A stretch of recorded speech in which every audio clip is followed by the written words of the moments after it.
Welcome back, everybody. In today's video, we are going to be making a cocktail straight out of the Prohibition era, the Corpse Reviver No. 2. Now, the Corpse Reviver No. 2 has gained so much popularity that this is a common staple cocktail in most craft bars, so you can find it pretty much anywhere. So we're going to talk about the cocktail family that it lives inside of.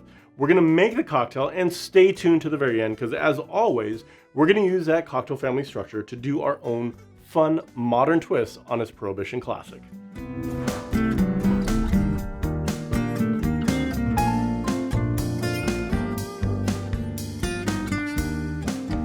Hi everybody, I'm Chris from A Bar Above. I'm a 15-year veteran of the bar and somebody that loves making fun and creative cocktails. Now we're going to make the Corpse Reviver No. 2 here in a moment, but before we do, let's quickly talk about the cocktail family that it lives inside of. Now, some of you may have seen our video on the Corpse Reviver No. 1, and you may recall that the cocktail family that it lived inside of was the Spirit Forward or Martini family. It is very booze forward, and the balance on that is very, very finicky. Now, the Corpse Reviver No. 2 isn't just a carryover from the original recipe, a small adaptation. This is a completely different cocktail, so much so that it lives in a different cocktail family. So when we take a look at the ingredients, we can squarely see that we're using acid to balance out some of the sweetness. So it's going to be in that sour category. On further inspection of those ingredients, we notice that we're not using simple syrup at all. Instead, we are relying on the sweetness from the liqueurs, and there are quite a few of them. So when we go to categorize this, it's going to live somewhere between a very advanced Crusta or a very advanced Daisy. Now, other cocktails that have a similar blueprint or framework are going to be cocktails like the Last Word, the Naked and Famous, or even the Paper Plane. So if you like those style of cocktails, you're probably going to love the Corpse Reviver No. 2. Now, when we go to make our adaptation, we're going to have to be very careful because the balance on these style of cocktails is really, really finicky, just like the Corpse Reviver No. 1. So it's going to be a very, very hard process to get that balance right. We're going to have to choose our ingredients very specifically to make that cocktail. But for now, let's go ahead and make the Prohibition classic, the Corpse Reviver No. 2 together. We're going to go ahead and start by building everything in our smaller tin or our cheater tin. Now, the construction of this is deceptively easy. We're doing equal parts of all of our ingredients. I'm going to go ahead and prepare my glass with a little splash of absinthe to coat it all in.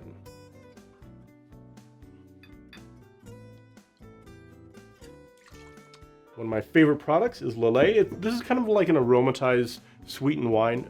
It's got a lot of weight on the palate, but it really has a great orange profile that's going to add a lot to this cocktail. And gin is our base spirit. And now we're going to add our acid, which is going to be lemon juice in this case. One of my favorite features about this juicer is how it nests with our fine strainer. I love it. Every time I do it, I can't help but smile. So just going to grab 3/4 of an ounce of our lemon juice. And that's it. So we're going to go ahead and shake the cocktail now.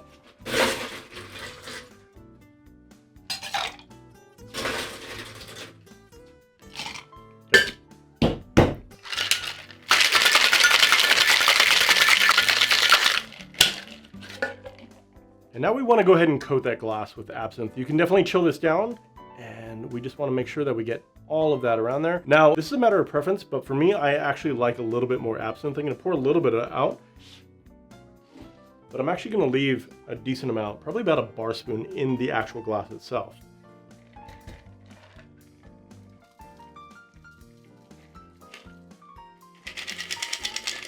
Now, traditionally, there is no garnish for this particular cocktail, but most modern cocktail bars are going to put a garnish on there. So we're going to do a lemon peel for it.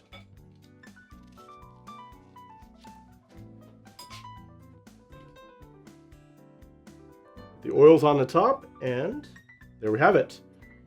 The Corpse Reviver No. 2. Cheers. And now for my favorite part. Let's go ahead and give this a taste, shall we?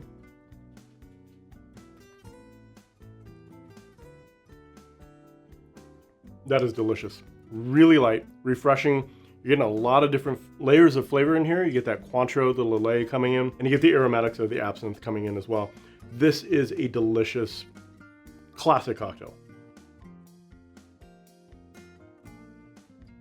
For the adaptation, we're going to do the same setup here. We're going to go ahead and start by building everything in our cheater tin and putting this off to the side there.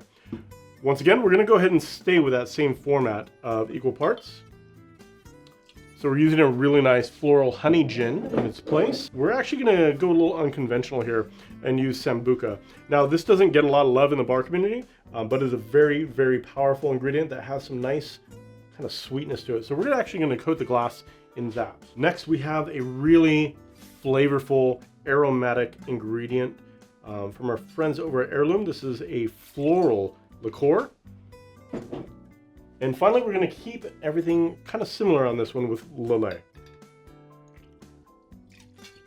So with the acid, we're going to go ahead and keep the same lemon juice as well. And now just ice.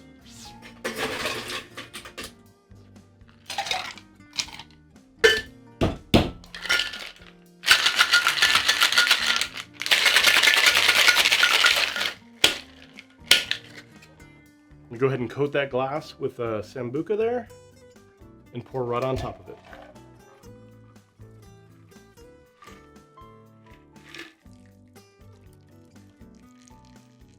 And we're going to go ahead and do the same lemon peel as well for the garnish.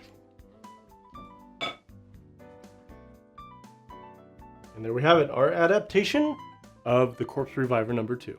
Cheers. So now let's go ahead and taste our creation.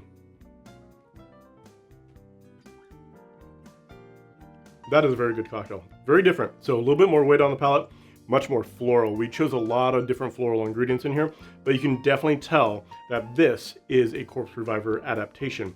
Now, the interesting thing about this particular cocktail is the balance point. It is a little bit sweeter, but that Sambuca hits really, really late in the palate. It's very dry in the beginning, and then it gets sweeter, and it brings that flavor of the Sambuca along with it. It's a really interesting and fun tasting experience. Now, this one, our original, is very classic. It is perfect, it is balanced, nice and dry, but it has a lot of character. This one, a little bit more weight, and that Sambuca really does make its presence known instead of the absinthe late in the palate. Very good cocktails, both of them. So there we have it. We have made the classic Prohibition Corpse Reviver number 2. We've talked about the cocktail family structure of that cocktail, and then we've used that structure to come up with our own fun modern version of that Prohibition classic. Now, you've seen videos like this in the past. You know exactly what we're gonna ask you to do. Hit the like, subscribe, and the bell icon, and you will get notified anytime we release cocktail videos similar to this one. Until then, I highly recommend taking a look over at our shop if you like the tools that we use throughout this video and all the other videos. We have some great tools over at shop.abarabove.com. So we'll see you next time, and until then, I hope you are enjoying your favorite version of the Corpse Reviver number 2. Actually, they're both pretty good. Cheers.